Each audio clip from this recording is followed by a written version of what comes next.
On the news, INEC launches online portal ahead of voter registration. NACA seeks domestic funding for HIV and AIDS campaign.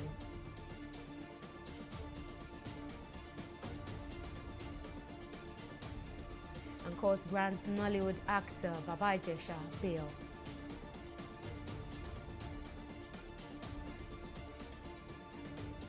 Many thanks for joining us on News Now. I am Olayinka Olayinka. The United Nations Development Programme UNDP says an estimated 1.1 million persons are likely to die from the crisis in the northeast region of Nigeria. UNDP Country Director Mohammed Yahya, in a report by the UN, on the impact of the insurgency in the northeast region, said at least 35,000 people have so far been killed directly by the insurgents, with 350,000 said to have died directly as a result of the crisis. Yahya added that in terms of socio-economic impact, at least 1.8 million children in the northeast are not enrolled in school as a result of the conflict. The report further showed that about $27.8 billion has been lost in GDP, plunging at least 1.4 million people into poverty. And President Muhammadu Buhari has inaugurated the National Steering Committee (NSC) of the National Poverty Reduction with Growth Strategy, with a plan to lift 100 million Nigerians out of poverty. While inaugurating the committee, the president disclosed that the NPRGS had already proposed the establishment of a private equity fund, the Nigeria Investment and Growth Fund, to lead resource mobilization drive and also manage resources in a sustainable manner. Now, this comes on the heels of a World Bank report which said surging inflation and rising prices of commodities pushed an estimated 7 million Nigerians below the poverty line in 2020 alone. Joining us on the news now to talk more about this is Nelson Ekujimi, a public affairs analyst. Mr. Ekujimi, thank you very much for joining us on the news. Now, how important is this committee that the federal government has just set up? And you recall that President Buhari had earlier said about 10.5 million Nigerians have already been lifted out of poverty in the last 2 years. Of course, many people have disagreed with that. But with this new committee now, how do you see things changing for the average Nigerian? Yes, thank you very much for having me. I think the establishment of this committee is very, very timely in view of the fact that, the figures churned out by Mr. President of 10.5 million Nigerians, that have been lifted out of poverty by his administration in the last 2 years. We must recognize the fact that, realistically speaking, that figure can be questionable in view of the COVID-19 pandemic, that affected the world as a whole. And be that as it may, we also recognize that whatever gain the government must have made with regards to alleviating poverty has also been undermined by the insecurity situation in the country, as well as the rising cost of food prices.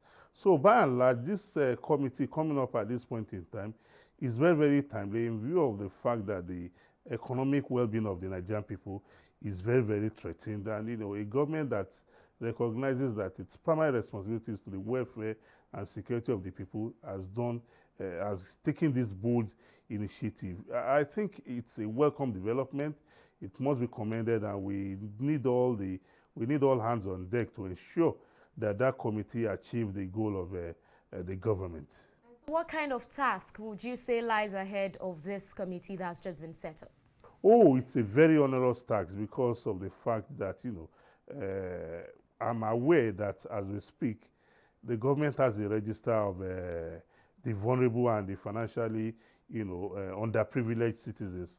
One expects that, as the committee goes into its work, that the committee will be faced with, coming up with, catching new persons who are falling below the line into this register, and knowing the way data gathering is in this part of the world, you and I know that it will not be, a tea party.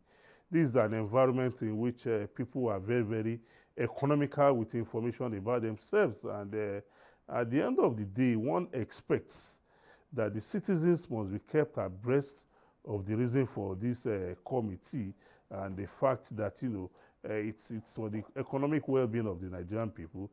And the government should do all within its powers to gather a reliable, and viable data, such that the goal of that committee will be actualized. Nelson Okujeme, Public Affairs Analyst, we thank you very much for joining us on News Now. Moving on, the Independent National Electoral Commission, INEC, is bracing up for future elections with new strategies. The latest addition is the setting up of an online portal for eligible voters who are currently not on the country's voter register to get registered ahead of the general elections come 2023. TV360's Mary Kanu has more details. In its bid to achieve a robust list of eligible voters, the Independent National Electoral Commission, INEC, has introduced an online portal for registration. INEC Chairman Mahmoud Yakubu, while briefing the press in Abuja, said the portal would help address the challenges of overcrowding at the continuous voters registration centers, as the Commission plans to continue the exercise on a quarterly basis beginning from Monday, June 28th.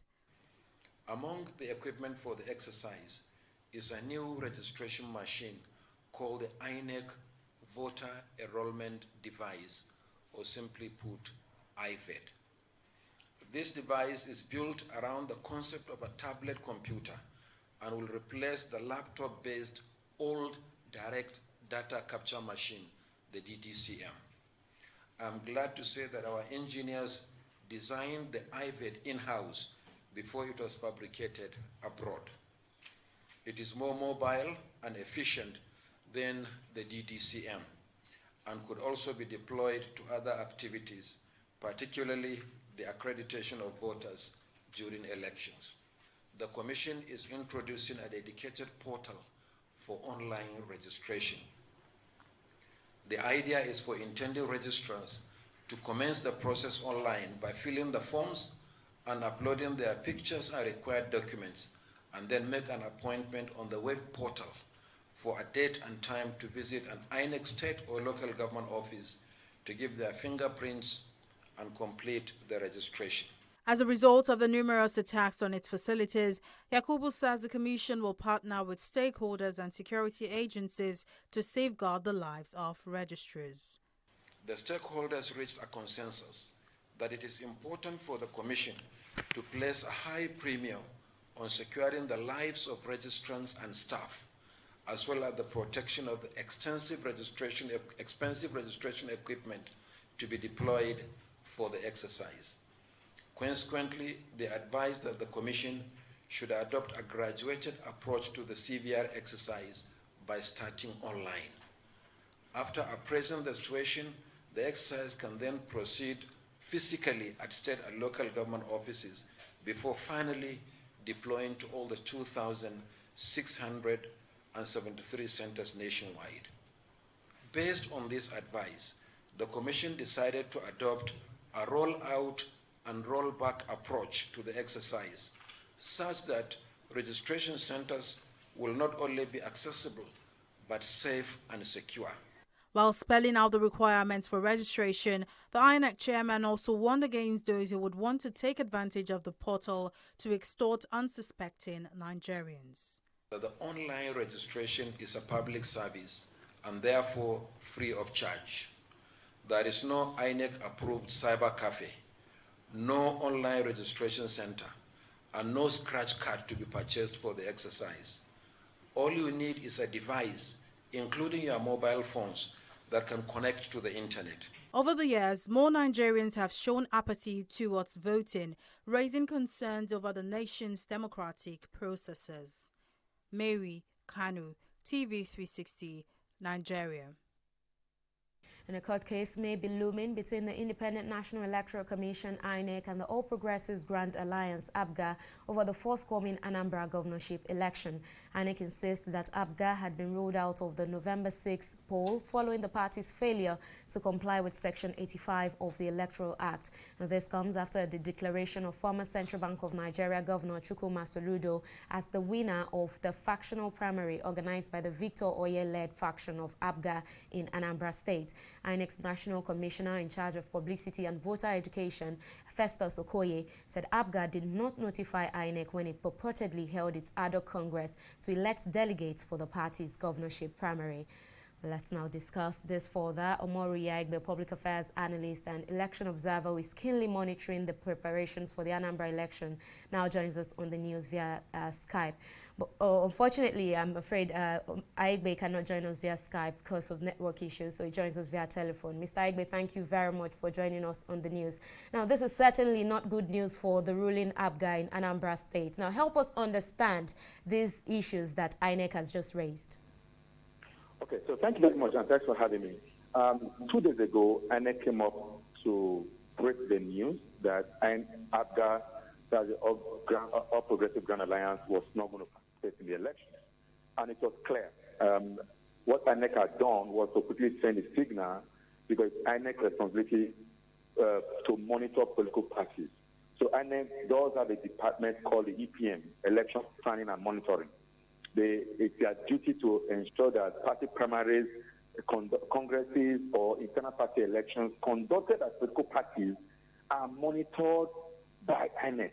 The word monitor, or what you may call observe, by INEC is constitutional, it's legal, because the Electoral Act, as stated in the 85, Section 85, says that when a party is conducting any of their internal elections, even though the party is totally responsible for those elections internally, INEC must be present to see how the process is conducted, whether it is fair, whether it's credible, whether there's been some level of integrity.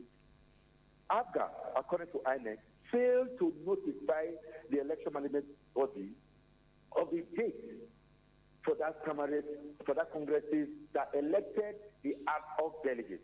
Who are the ad hoc delegates? Ad hoc delegates are those people that are elected ad hoc to just go and vote at the primary election level. Sorry to cut you here, Mr. Aigbe, but where do you see all of these leading? I mean, we just saw it was yesterday. APGA, a faction of APGA actually announced Soludo as their flag bearer. So where does this lead? Do you think that another primary will be held by another faction of the party? Or where do you see all this taking us to ahead of the election? Sure, another faction of the party will hold another party primary. However, in the eyes of the law, there are no factions in APGA. If you go on INEC website now, there is a list of National Executive Committee of APGA. Chief Victor Oye is still the INEC recognized national chair. It is the part of the APGA group that conducted the election, the primary election, that saw Charles Soludo taking the ticket. So in the eyes of INEC, there is no faction. In fact, a few minutes ago, the chief public secretary to the INEC chair has even claimed that INEC has no business with disqualifying APGA. So we are not very sure of what the National Commissioner Festus Okoye made 2 days ago and what the chief press secretary has just made talking to Nation's newspaper a few minutes ago. Oh. What I'm saying is, whether elected or not, this matter will go to court.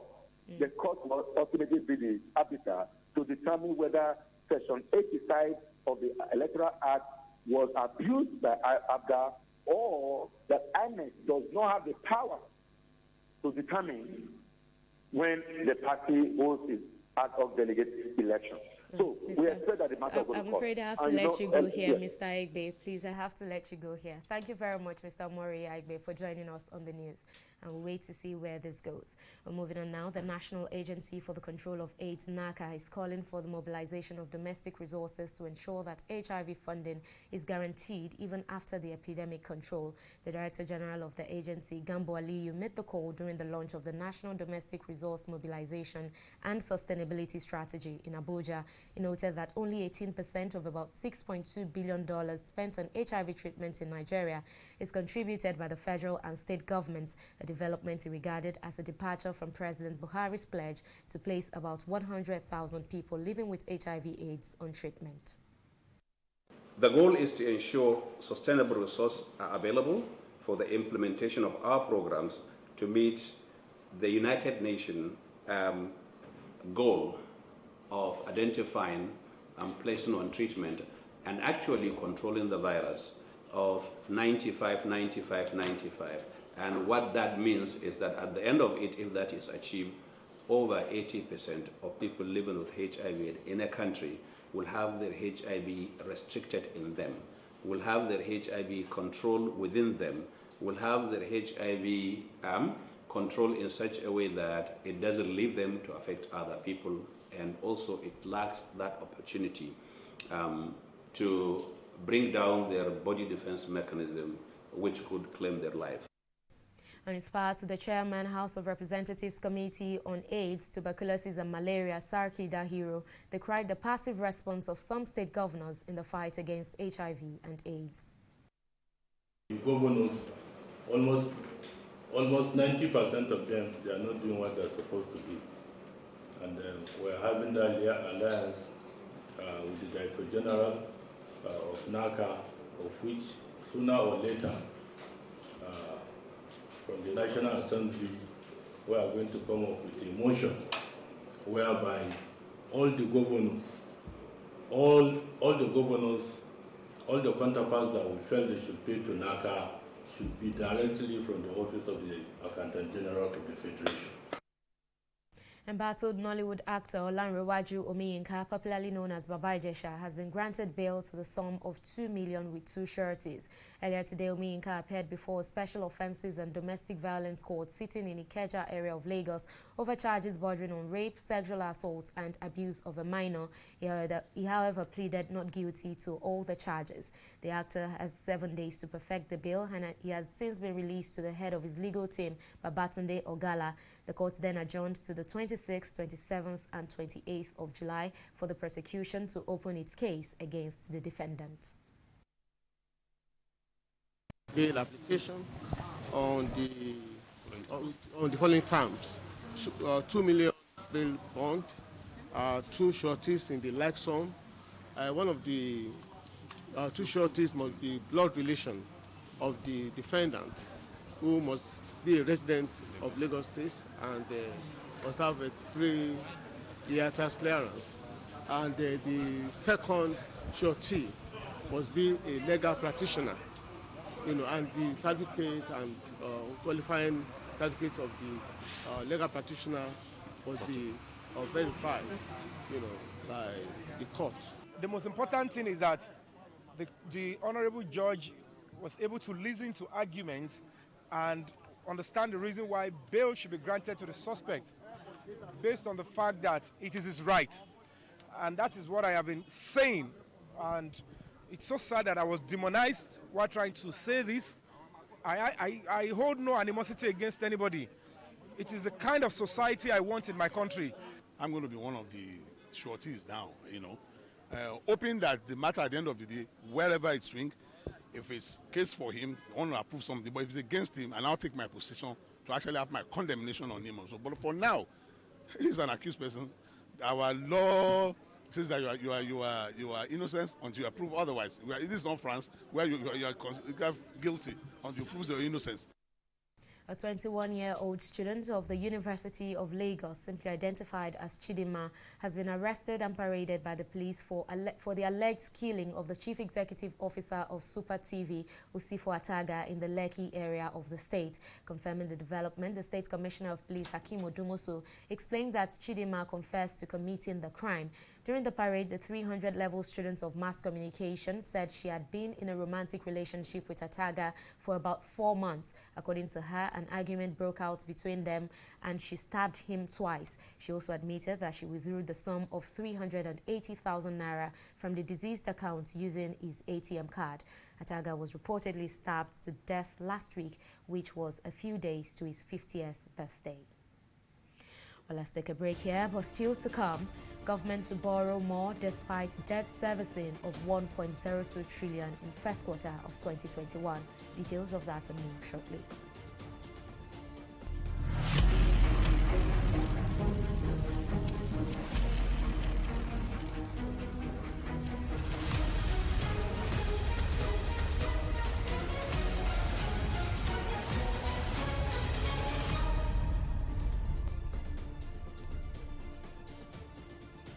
Thank you for staying with us. Here's a quick reminder of some of our top stories tonight. The United Nations Development Programme UNDP says an estimated 1.1 million persons are likely to die from the crisis in the northeastern region of Nigeria. UNDP Country Director Mohammed Yahya, in a report on the impact of the insurgency in the northeast region, said at least 350,000 people or 35,000 people have so far been killed directly by the insurgents, with 350,000 said to have died indirectly as a result of the crisis. And we also told you that embattled Nollywood actor Olayinka Olayinka, popularly known as Baba Ijesha, has been granted bail to the sum of 2 million naira with two sureties. Earlier today, Olayinka appeared before a special offences and domestic violence court sitting in Ikeja area of Lagos over charges bordering on rape, sexual assault and abuse of a minor. He, however, pleaded not guilty to all the charges. And in case you missed any of our news bulletin or for more updates, do log on to our website on www.tv360nigeria.com. You can also follow us on our social media platforms, Twitter, Instagram, YouTube and Google Plus at TV360 Nigeria. On Facebook, it's TV360 Online.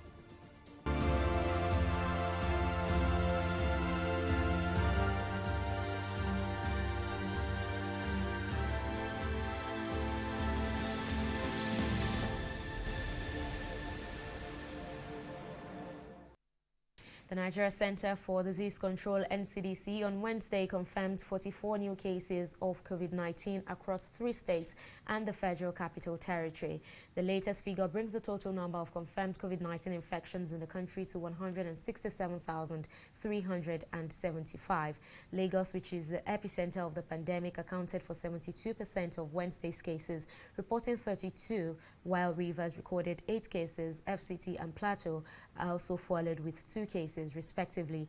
No new death was, however, recorded for the second day, leaving the fatality toll at 2,118. We'll take another break here and return with business news. Please stay with us.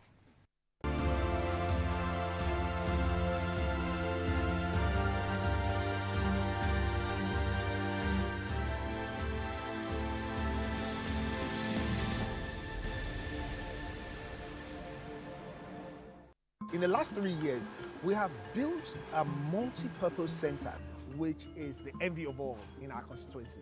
And I can tell you that the people who are living there are already enjoying it. Guy, do you think what this man just said is true? See, I seriously doubt. I'm sure it's one of those their silly lies. And wait, do you know there's a way to find out if these things he's saying is true or not? This is the Construct app. It gives people like us a sure way to track implementation of constituency projects. It gives valid and verified information on location of projects, amounts allocated, amount funded, the level of job done, and even the profiles of concerned legislators. You and I can post directly on this app. Are you serious? This is the Go-To app if you want to know how our Commonwealth is being expanded by the government. Wow. Let's even see if what this man said is true. Show me. The Construct app is developed by Other People Nigeria with support from USAID and is available on both Google Play Store and Apple Store. And it's true. Of course, I told you. Welcome back. Let's now join Shade Ogunride for the latest in the world of business. Shade. Thank you very much, Oyi. The Debt Management Office has disclosed that Nigeria spent a sum of 1.02 trillion naira in servicing domestic and foreign debt in Q1 2021, representing a 35.7% year-on-year increase compared to 753.7 billion naira spent in the corresponding period of 2020. Despite this, the Minister of Finance, Budgets and National Planning, Zainab Ahmed, said Nigeria plans to borrow more money to fund its infrastructure capacity. This comes amid growing concerns and calls to government to stop its plans to borrow and concentrate on exploring other means of raising funds. Earlier, I spoke to Johnson Chukwu, the CEO of Kari Assets Management Limited. I began by asking him if there is any justification for government to incur more debt. I will start by saying when the federal government says the borrowing is justified, we have to put it in context. Probably if you are referring to 2020, when the government had to borrow massively as a result of COVID-19, we could say it's relatively justified because most countries went into expansionary fiscal policy arrangements to cushion the impact of COVID-19 on their economy. But previously, prior to 2020, we've always had severe budget deficit to the extent that the figures being bandied around is about 10 trillion of ways and means funding of the federal government in the past 6 years. So that means the government has been borrowing not just from the debt market, but also from the central bank. That volume of borrowing cannot effectively be justified by the fiscal asset that had been built over that period of time. A lot of borrowing is going into servicing government recurrent expenditure. That's why I would say that to say it is justified, we have to put in context. In a year like 2020, when the pandemic hit a home run, it was justified. Previous years, I doubt if it could be justified by infrastructure development. In what ways do you think the government can curb its increasing need to borrow? It is a duty of the government to drive economic growth and economic diversification.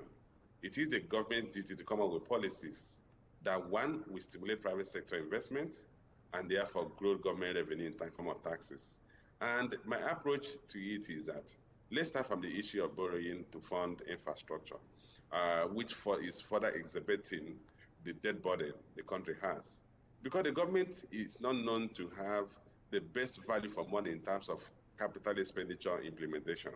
It might be better that those projects or those capital assets that are economically viable should be handed over to the private sector to fund, to build. And that will reduce the compelling need for the government to borrow.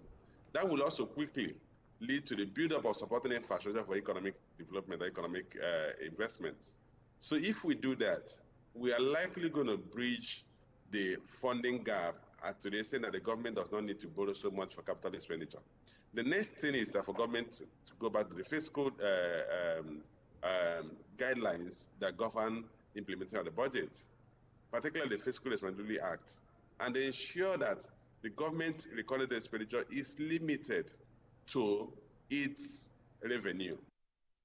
That was Johnson Chukwu, the CEO of Kauri Assets Management Limited, speaking on government's plans to borrow more despite spending the sum of 1.02 trillion naira in debt servicing in Q1 2021. We'll take a breather here. The stock market review comes up next.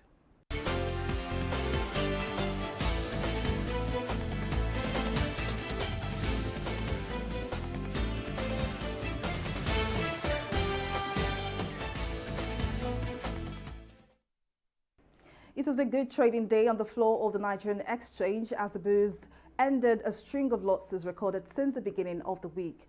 Although the gains made were marginal, it can still be said to be a win. The all-share index stood at 0.40%, raising the equities cap a little above what was recorded yesterday at around 19 trillion naira. Now let's take a look at the equities which helped make this happen.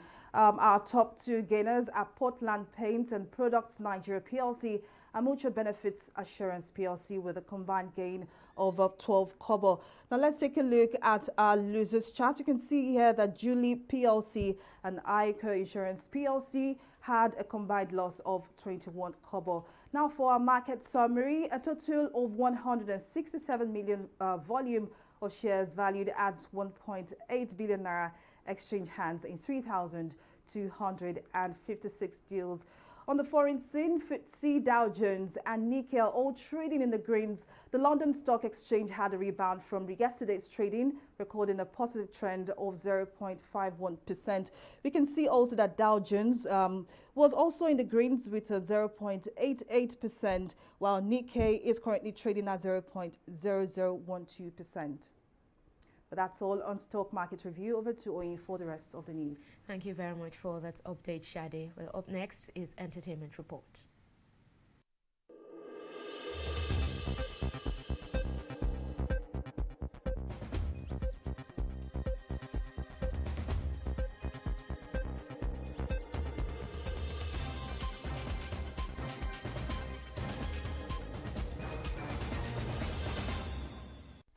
Danny TV has finally taken the lead of the new season of the fan-favorite web series Rumor Has It with an official trailer and release date. Recall the production company had left fans on the edge with teasers and character posters for weeks now. Now we can confirm that the new season will premiere on YouTube on June 25th, uniting fans with all the new characters. The series will see Jemima Osunde return for her role as Rotsy Lawrence, new faces Oziago, Olumide Oworu, Chinonso Arubayi, and Elma Madigwe joins the new season for a new story written by Lani Asida and directed by Ifeoma Chukwuogo.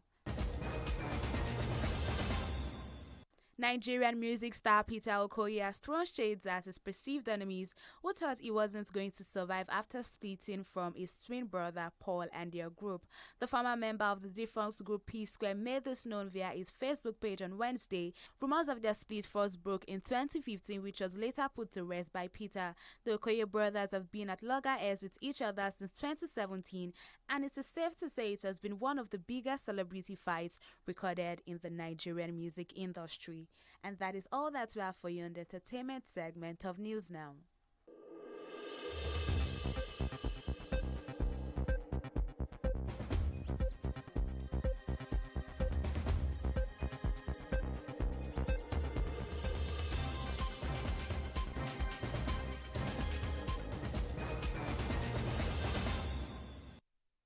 Well, that's the size of our bulletin. We thank you for watching. I am Olayinka Olayinka.